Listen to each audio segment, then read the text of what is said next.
बिस्मिल्लाहिर्रहमानिर्रहीम। अस्सलामु अलैकुम। आई एम फैज़ रसूल। के लेक्चर में जो हम डिस्कस करने जा रहे हैं वो है, हमारा टॉपिक है errors and uncertainties. Errors and uncertainties में जो कॉन्सेप्ट्स आपके क्लियर किए जाएंगे, सबसे पहले तो एरर्स के बारे में आपको बताया जाएगा, फिर दूसरे नंबर पे अनसर्टेनिटीज़ का बताया जाएगा, और तीसरी बात, एरर की आगे दो टाइप्स हैं, एक रैंडम एरर है और दूसरा सिस्टमेटिक एरर है। वैसे इसकी टाइप्स इससे ज़्यादा हैं, लेकिन दो टाइप्स हमारे टेक्स्ट में दी गई हैं, तो यही हम टर्न बाय टर्न डिस्कस करते हैं। सो स्टार्ट करते हैं सबसे पहले एरर्स से।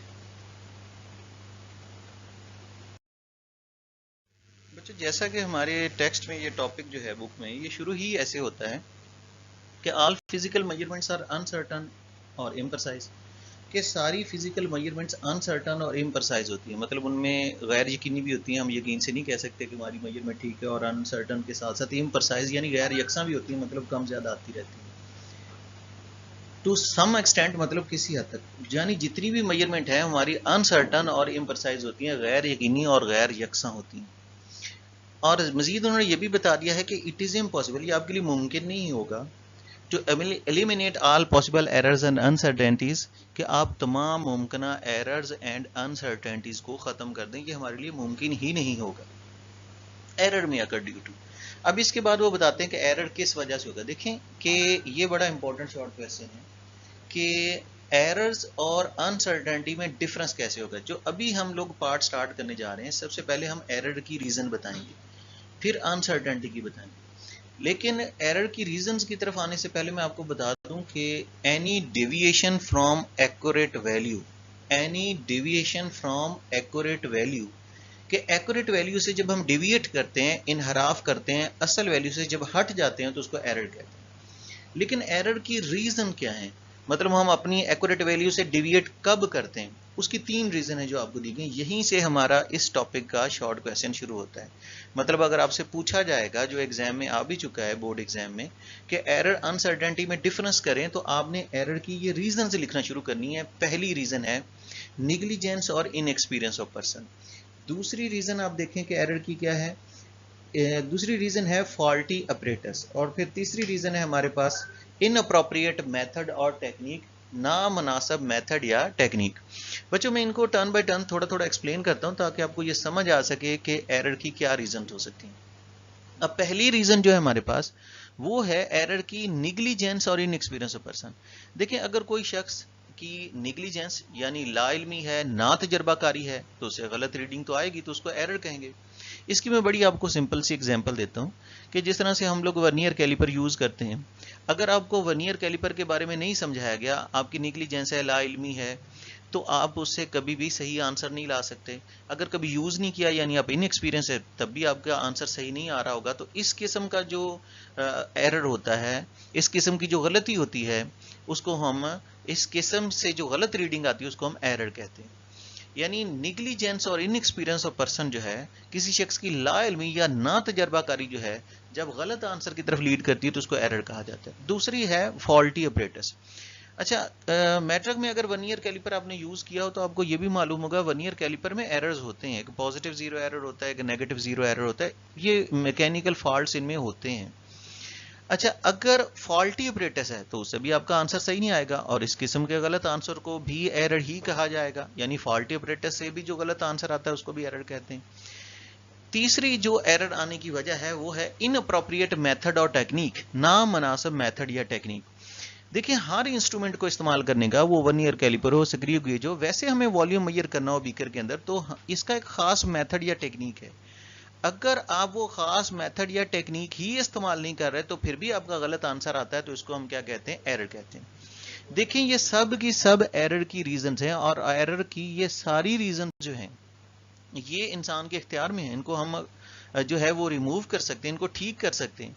तो बहरहाल, जब कभी भी आपका गलत आंसर निगलिजेंस और inexperience of person, faulty operators या इनअप्रोप्रिएट मेथड और टेक्निक की वजह से आएगा, तो इस किस्म के गलत आंसर्स को, गलत रीडिंग्स को हम लोग एरर कहते हैं। तो अब हम डिस्कस करेंगे अनसर्टेनिटी की रीजंस। अनसर्टेनिटी की भी आप लोग बुक में देखें, आगे तीन रीजंस दी गई हैं। तीन रीजंस में सबसे पहली रीजन है इन एडुकेसी और limitation of the instrument, instrument का नाकाफी या महदूद होना। देखिए अनसर्टेन का मतलब होता है गैर यकीनी हो जाना, यानी किसी चीज के बारे में आपको यकीन का ना होना। अगर हमारे पास कोई इंस्ट्रूमेंट है और वो लिमिटेड है तो उससे कम मेजरमेंट करने में हम लोग अनसर्टन हो जाएंगे। जिस तरह से ये स्केल आपको स्क्रीन पे नजर आ रही है, स्केल में सबसे छोटी डिवीजन मिलीमीटर की है, ऊपर आपको सेंटीमीटर के निशान नजर आ रहे होंगे, सबसे छोटी डिवीजन मिलीमीटर की है। अगर किसी भी चीज का साइज उस मिलीमीटर से भी कम है, जैसे अगर वो 0 और 0.1 मिलीमीटर के 0.1 सेंटीमीटर, इसमें जो एक छोटी लाइन है ना उसको 0.1 सेंटीमीटर भी कह सकते हैं या 1 मिलीमीटर भी कह सकते हैं, उनके दरमियान आ गया, तो आप ये सर्टनली नहीं कह सकेंगे कि उसका साइज 0 है या 1 मिलीमीटर है, दोनों के दरमियान में होगी। तो ये इंस्ट्रूमेंट नाकाफी है, ये 1 मिलीमीटर से कम मेजरमेंट नहीं कर सकता। तो जब भी कोई इंस्ट्रूमेंट इनएडुकेट हो, लिमिटेड हो, तो जो हमारी मेजरमेंट गलत आ रही होती है, जो आंसर गलत आ रहे होते हैं, उसको हम अनसर्टन कहते हैं। इसी को ही अनसर्टेनिटी कहा जाता है। तो इस इंस्ट्रूमेंट की इनएडुकेसी या लिमिटेशन ऑफ इंस्ट्रूमेंट से जो भी गलत आंसर आए वो अनसर्टेनिटी होगी। अनसर्टेनिटी की दूसरी reason natural variation of object being measured. जब किसी ऑब्जेक्ट का मेजरमेंट करें उसमें कुदरती तौर पर तब्दीलियां आती जाएं, तो तब भी आप अपनी मेजरमेंट के बारे में अनसर्टन होंगे, गैर यकीनी होंगे, आपका आंसर सही नहीं आएगा। जैसे इसकी एक एग्जांपल है, जिस तरह से ये देखें कि इस बीकर के अंदर हमारे पास थिनर अल्कोहल है, अल्कोहल वेपराइज करती है। अब अगर हमारे पास लेट से कि हम ये कहते हैं कि हमारे पास इसमें 50 ml है, तो जब आप थोड़ी देर बाद देखें कि वो 48 ml भी हो सकती है, क्योंकि वो नेचुरली वोलेटाइल होते हैं। जब ये कम होती जाएगी, इसमें इसकी क्वांटिटी कम होती जाएगी, तो हम सर्टनली नहीं कह सकते कि इसके अंदर कितनी क्वांटिटी में वो लिक्विड जो है हमारे पास मौजूद है। तो जब कोई ऑब्जेक्ट नेचुरली वेरी कर रहा होता है, तो उससे भी जो हमारा गलत आंसर आता है उसको भी हम अनसर्टेनिटी ही कहते हैं। बच्चों, तीसरी अनसर्टेनिटी की रीजन है natural imperfection of person senses, कि किसी शख्स की सेंसेस में कुदरती तौर पर नुक्स होना या इम्परफेक्ट होना। हमारी सेंसेस एक सर्टन लिमिट तक काम करती हैं। आप लोगों ने मैट्रिक लेवल में ये सुना होगा कि हमारी जो हियरिंग साउंड को सुनने की जो फ्रीक्वेंसी है वो 20 से 20,000 हर्ट्ज तक है।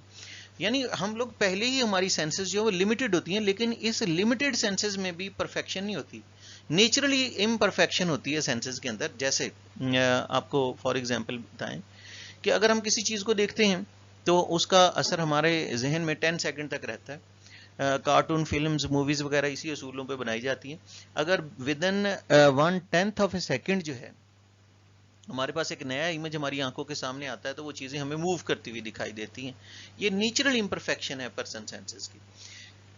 तो मतलब जब भी आपका गलत आंसर जो है वो इनएडुकेसी और limitation of the instrument, natural variation of object being measured या natural imperfection of person senses जो हैं, इनकी वजह से गलत आंसर आता है, तो उसको हम अनसर्टेनिटी कहते हैं। यानी अब देखिए गलत आंसर दोनों सूरतों में आएगा, एरर में भी गलत आंसर आएगा, अनसर्टेनिटी में भी आएगा, लेकिन रीजंस का फर्क है। ये सब नेचुरल रीजंस हैं जो अनसर्टेनिटी में आपको बताई जा रही है। एरर की जो रीजंस थी, आंसर तो उनमें भी गलत आ रहा था, लेकिन वो इंसान के इख्तियार में थी। तो बहरहाल रीजन दोनों के अलग अलग याद रखिएगा, एरर की अलग रीजन है, अनसर्टेनिटी की अलग रीजन है। तो चूंकि आंसर दोनों में ही गलत आता है, अनसर्टेनिटी में भी आंसर गलत आता है, एरर में भी, तो uncertainties are usually described as an error. तो अनसर्टेनिटीज को आमतौर पर एरर्स ही के तौर पर डिस्क्राइब किया जाता है। बच्चों, इसमें एक फाइनली मैं आपको एक और बात एग्जांपल से समझा दूं कि natural imperfection of person senses में, कि जब हमारी सेंसेस में जब हम कोई चीज़ देखते हैं तो उसका असर हमारे जहन में रहता है। तो इसके लिए मैं आपको एक एग्जांपल देता हूँ। नेक्स्ट जो स्लाइड है उसमें एक एग्जांपल आपको देते हैं ताकि आप ये बात समझ सकें। बच्चों, जैसे कि अब आप लोगों को ये स्क्रीन के ऊपर एक तस्वीर नज़र आ रही होगी। अब हमारी सेंसेस कैसे काम करती हैं उसके बारे में अभी आपको कुछ आइडिया हो जाएगा कि अब इस तस्वीर को 30 to 40 सेकंड तक देखेंगे। जो इसकी नोज़ के ऊपर आपको रेड, ग्रीन और ब्लू मार्क्स नज़र आ रहे हैं, उनको 30 सेकंड तक कॉन्टीन्यूसली देखें बगैर आंखों को ब्लिंक किए हुए। फिर आप जब आप 30 to 40 सेकंड इसको देख लें बगैर आंखों को ब्लिंक किए हुए, फिर आपने फौरन से सामने दीवार के ऊपर देखना है और कॉन्टिन्यूसली आंखों को ब्लिंक करना है। तो आप देखिएगा यही तस्वीर आपको दीवार के ऊपर नजर आएगी, लेकिन कलर्ड में नजर आएगी। ये बच्चों हमारे सेंसेस की परफॉर्मेंस है। मतलब यह है कि हमारे वो कलर्स जो हैं वो हमारे दिमाग में जाके मिक्स हो जाएंगे और यही जो आपको फिगर सामने नजर आ रही है ये कलर्ड में आपको नजर आएगी। ये सेंसेस विजन में ही नहीं सिर्फ इस तरह से होता बल्कि हमारी तमाम सेंसेस में जो हम चीजें देखते हैं उनका जो हम देखते हैं सुनते हैं वो वैसी नहीं होती। इसलिए जब कभी भी प्रॉब्लम होगा हमारी इम्परफेक्शन ऑफ सेंसेस से जो गलत आंसर आएंगे उनको भी हम अनसर्टेनिटी कहेंगे। तो अब हम बात करेंगे नेक्स्ट एरर्स की, एरर की टाइप्स की। दो हमारे पास टाइप्स हैं जो हमारे टेक्स्ट में दी गई हैं, एक रैंडम एरर और दूसरा सिस्टमैटिक एरर। इसको ना आप लोग तीन हिस्सों में डिवाइड कर सकते हैं, यानी first one definition, second one causes है और थर्ड है मेथड ऑफ डिटेक्शन। सबसे पहले रैंडम एरर की डेफिनेशन करते हैं। तो डेफिनेशन यूं होगी कि random error is said to occur, कि रैंडम एरर के बारे में कहा जाता है कि वो वाक़ई होगा when repeated measurement of a quantity, जब repeated measurement जो है किसी भी quantity की give different values under same condition।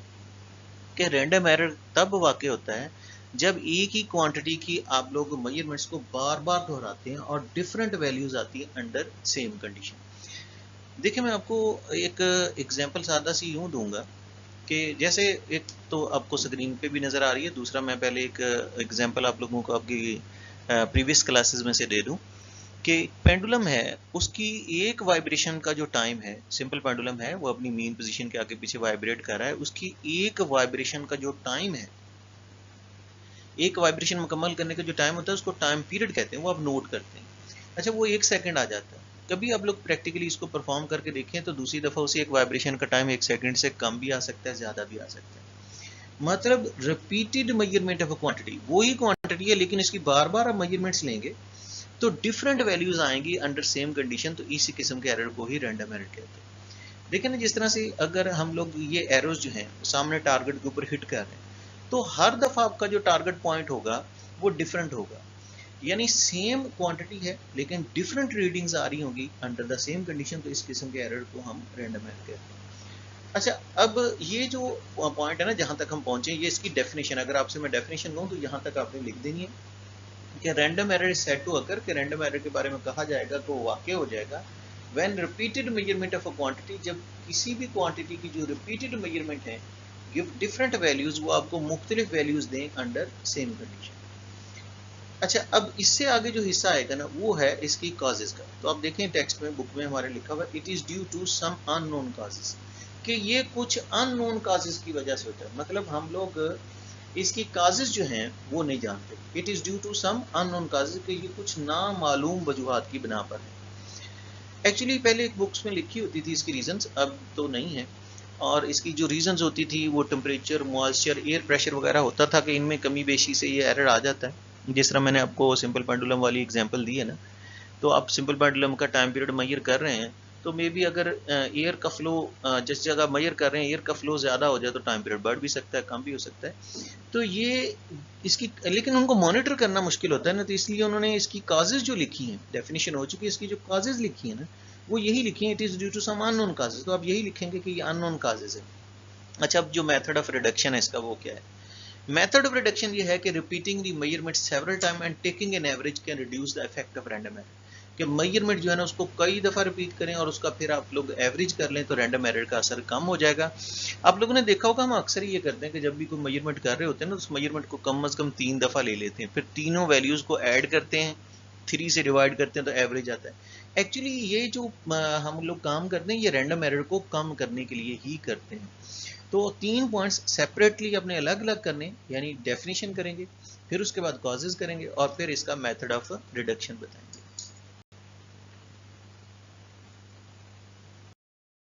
अब फाइनली हम लोग डिस्कस करते हैं सिस्टमैटिक एरर को, लेकिन इसमें मैं वही 3 स्टेप्स आपको बताऊंगा कि आप लोग इसकी डेफिनेशन का पार्ट बनाएंगे, कॉजेज बताएंगे और मेथड ऑफ रिडक्शन बताएंगे। सिस्टमैटिक एरर जो है ना इसको इंस्ट्रूमेंटल एरर भी कहा जाता है। तो ज़रा डेफिनेशन देख लें कि systematic error refers to an effect, systematic error एक ऐसे असर की तरफ हवाला करता है, यानी सिस्टमैटिक एरर हमें एक ऐसा असर बताता है that influence all the measurements of particular quantity equally, जो एक पार्टिकुलर क्वांटिटी की तमाम मेजरमेंट्स पर बराबर तौर पर असरअंदाज हो जाता है। And it produce consistent difference in the reading, और रीडिंग में मुस्तकिल फर्क पैदा करता है, मुस्तकिल कंसिस्टेंट डिफरेंस पैदा करता है। अच्छा, अब सिस्टमेटिक एरर जो है ये उसकी डेफिनेशन यहाँ खत्म हो जाती है, लेकिन एक एग्जांपल से हम समझते हैं। जिस तरह से ये देखें, नीचे आप लोगों को एक मीटर दिखाया गया है। अब इसमें देखें कि जो पहली मीटर आपको दिखाया जा रहा है उसमें कोई जीरो एरर नहीं है, दूसरे में पॉजिटिव जीरो है, तीसरे में नेगेटिव जीरो एरर है। अच्छा, अब मैं आपको बताऊं कि अगर हम लोग फर्स्ट वन यूज़ करते हैं तो हमारे पास आंसर सही आ रहा होगा, लेकिन अगर आप सेकंड वन यूज़ करते हैं क्योंकि उसमें पहले से एक पॉइंट रीडिंग आगे है, तो जब भी आप इसे मेजरमेंट करेंगे तो आपका एक पॉइंट हमेशा ज़्यादा ही आंसर आएगा। यानी जहाँ 1 आना है 1.1 आएगा, जहाँ 1.2 आना है 1.3 आएगा। इस तरह तीसरे वाले में देखें वो जीरो से पीछे है। अगर हम कहें कि यहाँ भी 1 पॉइंट पीछे है तो जो भी आप मेजरमेंट करेंगे वो आपकी 1.1 डिग्री हमेशा कम ही रहेगी। तो ये जो एरर होता है ना, इसको सिस्टमेटिक एरर को इंस्ट्रूमेंटल इसलिए कहते हैं क्योंकि इंस्ट्रूमेंट में ये फॉल्ट होता है और ये कंसिस्टेंटली आता रहता है। इसलिए हम लोगों ने इसकी डेफिनेशन ये की है कि systematic error refers to an effect that influence all the measurements of particular quantity equally. ये सिस्टमेटिक एरर एक ऐसे असर की तरफ हवाला करता है जो तमाम मेजरमेंट्स जो हैं पार्टिकुलर क्वांटिटी की, उनका इक्वली असरअंदाज होता है और तमाम रीडिंग में कंसिस्टेंट डिफरेंस आता रहेगा जो भी आप उस इंस्ट्रूमेंट से लेंगे। अच्छा, अब साथ इसमें रीडिंग में वैसे ये भी इसका हिस्सा बता दीजिएगा कि it occurs due to some definite rule, कि ये खास असूल की वजह से होता है, क्योंकि रूल्स तो हैं जैसा कि पॉजिटिव या नेगेटिव जीरो एरर हो सकता है। अब हम आते हैं इसके कॉजेज की तरफ कि इसकी क्या वजूहात हो सकती हैं। अच्छा, वजूहात में एक में अगर due to zero error of the instrument, instrument का जीरो एरर हो सकता है, पुअर कैलिब्रेशन ऑफ इंस्ट्रूमेंट हो सकती है, इनकरेक्ट मार्किंग हो सकती है। आप देख रहे हैं टेक्स्ट में ये सारी रीजन जो हमारी बुक में लिखी हुई है। अच्छा, ये जैसा कि जीरो एरर है वो तो अभी आपके सामने स्क्रीन पे भी नजर आ रहा है कि इंस्ट्रूमेंट्स में जीरो एरर होते हैं, यानी वो जो जीरो है उससे हमारी जो नीडल है वो आगे पीछे हो रही है, जीरो एरर ही। एक पुअर कैलिब्रेशन भी हो सकती है कि जो आप इंस्ट्रूमेंट इस्तेमाल कर रहे हैं उसकी कैलिब्रेशन सही नहीं है, वो सही बना ही नहीं हुआ। जब वो सही बना नहीं है तो एरर तो फिर भी आता रहेगा।